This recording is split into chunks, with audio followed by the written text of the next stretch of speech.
ಎಲ್ಲರಿಗೂ ವೀರು ಕನ್ನಡ ಯೂಟ್ಯೂಬ್ ಚಾನೆಲ್ಗೆ ಆತ್ಮೀಯವಾದ ಸ್ವಾಗತ. ನಾನು ನಿಮ್ಮ ವೀರು ಕನ್ನಡ ಸರ್.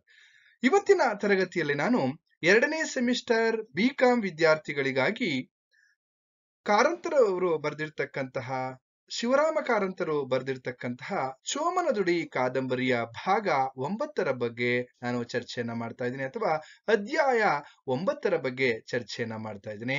ಅದಕ್ಕಿಂತ ಮುಂಚಿತವಾಗಿ ಇನ್ನೂ ಕೂಡ ನನ್ನ ಚಾನೆಲ್ ಅನ್ನ ಸಬ್ಸ್ಕ್ರೈಬ್ ಮಾಡ್ಕೊಂಡಿಲ್ಲ ಅಂದ್ರೆ ಸಬ್ಸ್ಕ್ರೈಬ್ ಮಾಡ್ಕೊಳ್ಳಿ.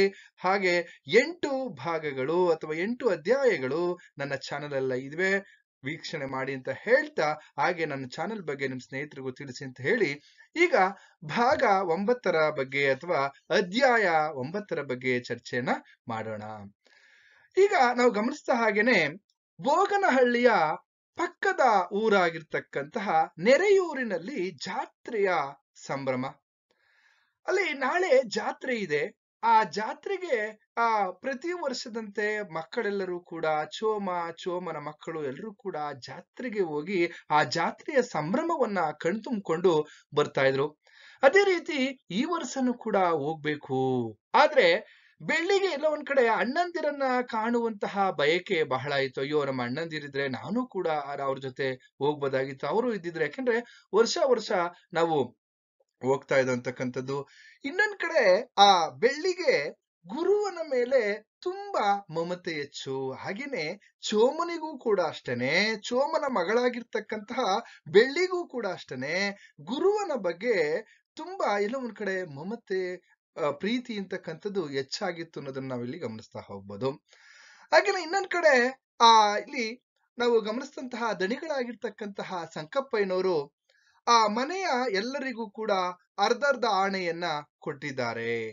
ಹೋಗ್ರು ಎಲ್ಲ ಹಬ್ಬವನ್ನ ಮಾಡ್ಕೊಳ್ಳಿ ಅಂತ ಹೇಳಿ ತುಂಬಾ ಸಂತೋಷದಿಂದ ಏನ್ ಮಾಡಿದಾರಪ್ಪ ಅಂದ್ರೆ ಅರ್ಧರ್ಧ ಆಣೆಯನ್ನ ಕೊಟ್ಟು ಕಳಿಸಿದ್ದಾರೆ.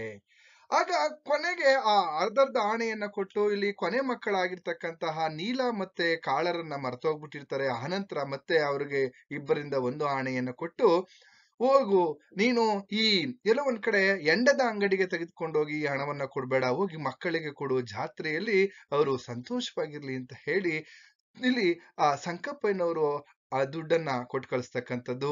ಅದೇ ಸಂತೋಷದಲ್ಲಿ ಚೋಮ ಇಲ್ಲಿ ಸಂತೋಷದಿಂದ ದುಡಿಯನ್ನ ಬಾರಿಸ್ತಾ ಇರ್ತಾನೆ.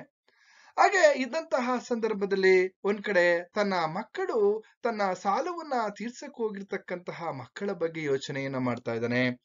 ಇಲ್ಲಿ ಎಲ್ಲೋ ಒಂದ್ ಕಡೆ ಆ ಇಬ್ಬರು ಮಕ್ಕಳು ಕೂಡಿ ನನ್ನ ಸಾಲವನ್ನ ತೀರಿಸ್ಬೋದು, ಅವ್ರೇನಾದ್ರೂ ತೀರಿಸದೆ ಹೋದ್ರೆ ನನ್ನಲ್ಲಿ ಇರ್ತಕ್ಕಂತಹ ಎತ್ತುಗಳನ್ನ ಮಾರಿ ನಾನು ಸಾಲವನ್ನ ತೀರಿಸ್ತೇನೆ ಅಂತ ಹೀಗೆ ಮಾತನಾಡ್ತಾ ಹಿರೇ ಮಕ್ಕಳನ್ನ ಅಗಲಿದ್ದು ಎಂಬುದು ಅಂದ್ರೆ ಅವರು ಇಲ್ಲದೆ ಹೋಗಿರ್ತಕ್ಕಂತಹ ಒಂದು ನೋವು ಒಂದ್ ಕಡೆ ಇದೆ. ಆದ್ರೆ ಇನ್ನೊಂದ್ ಕಡೆ ಅಲ್ಲಿ ಕತ್ತಲು ಆವರಿಸ್ತಾ ಇರ್ತಕ್ಕಂತಹ ಒಂದು ಸಂದರ್ಭ. ಅದೇ ಸಂದರ್ಭದಲ್ಲಿ ಶನಿಯ ಏನ್ ಮಾಡ್ತಾ ಇದ್ದಾನೆ, ಈಗ ಅಲ್ಲಿ ಏನಪ್ಪಾ ಅಂತಂದ್ರೆ ಆ ಘಟ್ಟದಲ್ಲಿ ಅಥವಾ ಕಾಫಿ ತೋಟದಲ್ಲಿ ಈಗ ರಜೆ ಇರುವಂತಹ ಕಾರಣದಿಂದ ಶನಿಯ ಈಗ ಮನೆಗೆ ಬಂದಿದ್ದಾನೆ ಅಥವಾ ಊರಿಗೆ ಬಂದಿರತಕ್ಕಂಥದ್ದು. ಅವನು ಬಂದಿದ್ದಾನೆ. ಅಲ್ಲಿ ಸರಿ ರಾತ್ರಿ ಆಗೋಗಿದೆ, ಎಲ್ರು ಮಲಗಿದ್ದಾರೆ.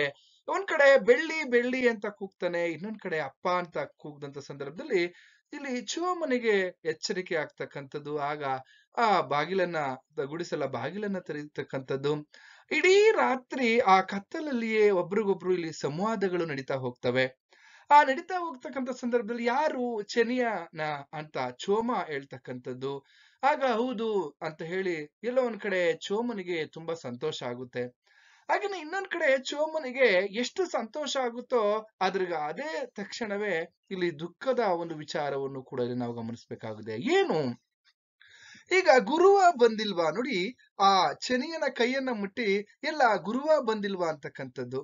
ಆ ಗುರುವ ಬಂದಿಲ್ವಾ ಅಂತ ಕೇಳಿದಂತಹ ಸಂದರ್ಭದಲ್ಲಿ ಶನಿಯ ಹೇಳ್ತಾನೆ, ಇಲ್ಲಿ ಎಲ್ಲೋ ಒಂದ್ ಕಡೆ ಆ ಬೆಳ್ಳಿಗೂ ಕೂಡ ಆ ಗುರುವನ ಮೇಲೆ, ತನ್ನ ಅಣ್ಣನ ಮೇಲೆ ಇರ್ತಕ್ಕಂತಹ ಪ್ರೀತಿ, ಇದನ್ನೆಲ್ಲ ನೋಡಿದಂತಹ ಸಂದರ್ಭದಲ್ಲಿ ಅಲ್ಲಿ ಹೇಳ್ತಕ್ಕಂಥದ್ದು. ಆಗ ಆ ಗುರುವ ಇಲ್ಲಿ ಶನಿಯ ಎಲ್ಲ ಏನ್ ಮಾಡ್ತಾ ಇದ್ದಾನಪ್ಪ ಅಂತಂದ್ರೆ ಗುರುವನ ಎಲ್ಲಾ ಪ್ರೇಮ ಪ್ರಣಯವನ್ನ ಹೇಳ್ತಕ್ಕಂಥದ್ದು. ಹೇಳಾದ್ಮೇಲೆ ಅಲ್ಲಿ ಒಂದ್ ಕಡೆ ಬೆಳ್ಳಿಗೂ ಕೂಡ ಬೇಜಾರಾಗುತ್ತೆ, ಹಾಗೇನೆ ಚೋಮನಿಗೂ ಕೂಡ ಬೇಜಾರಾಗ್ತಕ್ಕಂಥದ್ದು. ಯಾಕೆಂತಂದ್ರೆ ಅಲ್ಲಿ ಅವನೇನ್ ಮಾಡ್ತಾ ಇದ್ದಾನೆ, ಅದಕ್ಕಿಂತ ಮುಂಚೆ ನಾವು ಇನ್ನೊಂದು ವಿಚಾರವನ್ನ ಇಲ್ಲಿ ಗಮನಿಸ್ತಾ ಹೋಗ್ಬೋದು. ಚೆನಿಯನಿಗೆ ನಾನು ಹೆಣ್ಣನ್ನ ನೋಡಿ ನೀನ್ ಬರೋಷ್ಟ್ರೊಳಗಡೆ ನಾನು ಒಳ್ಳೆ ಕಡೆ ಹುಡುಗಿಯನ್ನ ಹುಡುಕಿರ್ತೀನಿ ಅಂತ ಹೇಳಿ ಕಳಿಸಿರ್ತಕ್ಕಂತಹ ರೀತಿಯಲ್ಲಿಯೇ ಮಾತಿಗೆ ತಪ್ಪದಂತಲೇ ಚೋಮ ಏನ್ ಮಾಡಿದಾನೆ, ತನ್ನ ಮಗ ಈ ಚೆನಿಯನಿಗೆ ಒಂದು ಹೆಣ್ಣನ್ನು ಕೂಡ ಹುಡುಕಿದ್ದಾನೆ. ಯಾರು ಆ ಚೆನಿಯನಿಗೆ ಒಂದು ಸಂಬಂಧವನ್ನ ನೋಡಿ ಇರಿಸಿದ್ದೇನೆ ಅಂತಕ್ಕಂಥದ್ದು. ಆಗ ಮಳೆಗಾಲದೊಳಗಡೆ ನಾನು ಲಗ್ನವನ್ನ ಮಾಡಿ ಮುಗಿಸ್ತೇನೆ ಅಂತಕ್ಕಂಥದ್ದು. ಆ ಹೆಣ್ಣು ಬೇರೆ ಯಾರು ಅಲ್ಲ, ಇಲ್ಲಿ ಪಂಜದ ಮೇಲುಕೊಪ್ಪದ ಮೊಂಡನ ಮಗಳು ಗಿಡ್ಡಿ. ಪಂಜ ಅಂತಕ್ಕಂಥದ್ದು ಒಂದು ಊರು. ಆ ಊರಿನ ಮೇಲುಕೊಪ್ಪದ ಮಂಡನ ಮಗಳು ಗಿಡ್ಡಿ. ಅವಳು ಜಾತ್ರೆ ಹೇಗಿದ್ರು ಬರ್ತಾಳೆ, ಅಲ್ಲಿ ನೀನು ಅವಳನ್ನ ನೋಡ್ಬೋದು ಅಂತಕ್ಕಂಥದ್ದು. ಒಂದು ಕಡೆ ಚೆನಿಯನಿಗೆ ಹರುಷ ಅಂದ್ರೆ ಸಂತೋಷ, ಇನ್ನೊಂದು ಕಡೆ ದುಃಖ. ಯಾಕೆ ಇನ್ನೊಂದು ಕಡೆ ದುಃಖ ಅಂತಂದ್ರೆ, ಈಗ ಇವ್ರು ಏನ್ ಮಾಡ್ತಾ ಇದಾರೆ, ಗುರುವನ ವಿಚಾರವನ್ನ ಚರ್ಚೆ ಮಾಡ್ತಾ ಇದಾರೆ. ಆ ಗುರುವನ ವಿಚಾರವನ್ನ ಚರ್ಚೆ ಮಾಡ್ತಾ ಇರ್ತಕ್ಕಂತಹ ಸಂದರ್ಭದಲ್ಲಿ ಗುರುವ ಈ ದೈವ ಅನುಕೂಲ ಮಾಡಿದರೆ ಮುಂದಿನ ವರ್ಷ ಅವನದು ಕೂಡ ಮದ್ವೆ ಮಾಡ್ಬೋದು ಅಂತ ಅನ್ಕೊಂಡಿರ್ತಾನೆ. ಯಾರು? ಚೋಮ. ಆದ್ರೆ ಇಲ್ಲಿ ಏನಾಗಿದೆ ಅನ್ನೋ ಒಂದು ವಿಚಾರವನ್ನ ಚೆನಿಯ ಹೇಳ್ತಕ್ಕಂಥದ್ದು. ಅವನ್ ಏನ್ ಮಾಡ್ತಾ ಇದ್ದಾನಪ್ಪ ಅಂದ್ರೆ, ಚೆನಿಯ ಮೌನವಾಗಿ ಆ ಗುರುವನ ವಿಚಾರವನ್ನ ಕೇಳಿದಾಗ ಮೌನವಾಗಿರ್ತಕ್ಕಂಥದ್ದು. ಯಾಕೆ ಮೌನವಾಗಿದ್ದೀಯಾ ಅಂತ ಕೇಳ್ತಕ್ಕಂಥದ್ದು. ಈ ತರದ ಮಾತುಕತೆಗಳು ಎಲ್ಲವೂ ನಡೆದ್ಮೇಲೆ ಇರ್ತಕ್ಕಂತಹ ವಿಚಾರವನ್ನ ಹೇಳೇ ಬಿಡ್ತಾನೆ. ಏನಂದ್ರೆ ಅಲ್ಲಿ ಚೋಮನಿಗೆ ಎಲ್ಲೋ ಒಂದ್ ಕಡೆ ಕೋಪ ಬರುತ್ತೆ. ಇಲ್ಲಿ ಆ ಮರುಕ್ಷಣವೇ ಹೋಗಿ ನಾನು ಅವನನ್ನ ಕರ್ಕೊಂಡ್ ಬರ್ತೀನಿ. ಏನಂದ್ರೆ ಅವನು ಕೊಕ್ಕಡದ ಮಾರಿಯಮ್ಮನ ಹಿಂಬಾಲಿಸಿ ಹೋಗಿದ್ದಾನೆ.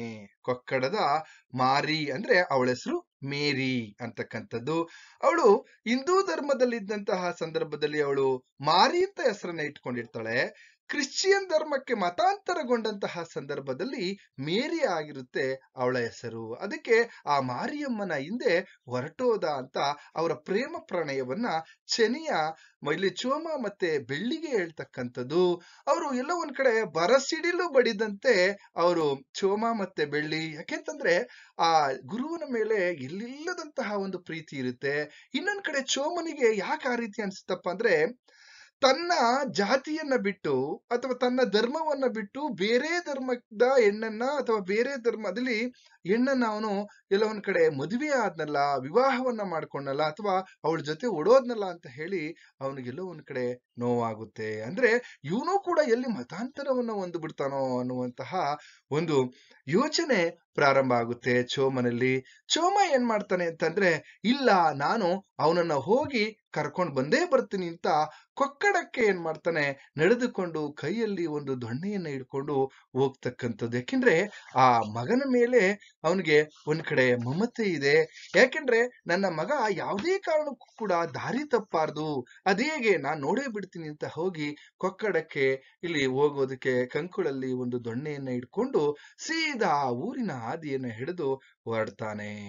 ಇದಿಷ್ಟು ಚೋಮನ ದುಡಿ ಭಾಗ 9ರ ಒಂದು ವಿಚಾರ ಅಂತ ಹೇಳ್ತಾ, ಇಲ್ಲಿ ಯಾವ ರೀತಿ ಪ್ರಶ್ನೆಗಳನ್ನ ಕೇಳ್ಬೋದು, ಅಥವಾ ಚೋಮನಿಗೆ ತನ್ನ ಮಗ ಗುರುವಿನ ಮೇಲೆ ಇರ್ತಕ್ಕಂತಹ ಒಂದು ನಂಬಿಕೆ, ಅಥವಾ ಜಾತ್ರೆಯ ದಿನ ಚೆನಿಯ ಊರಿಗೆ ಬರಲು ಕಾರಣ ಏನು, ಅಥವಾ ಜಾತ್ರೆಯ ದಿವಸ ಊರಿಗೆ ಬಂದಂತಹ ಚೆನಿಯ ಯಾವ ಒಂದು ವಿಚಾರವನ್ನ ಅಥವಾ ಯಾವ ಒಂದು ವರ್ತಮಾನವನ್ನ ಅಥವಾ ಯಾವ ಒಂದು ಸುದ್ದಿಯನ್ನ ತಂದಿದ್ದ ಅನ್ನುವಂತಹ ವಿಚಾರವನ್ನ ನಾವಿಲ್ಲಿ ಗಮನಿಸ್ತಾ ಹೋಗ್ಬೋದು.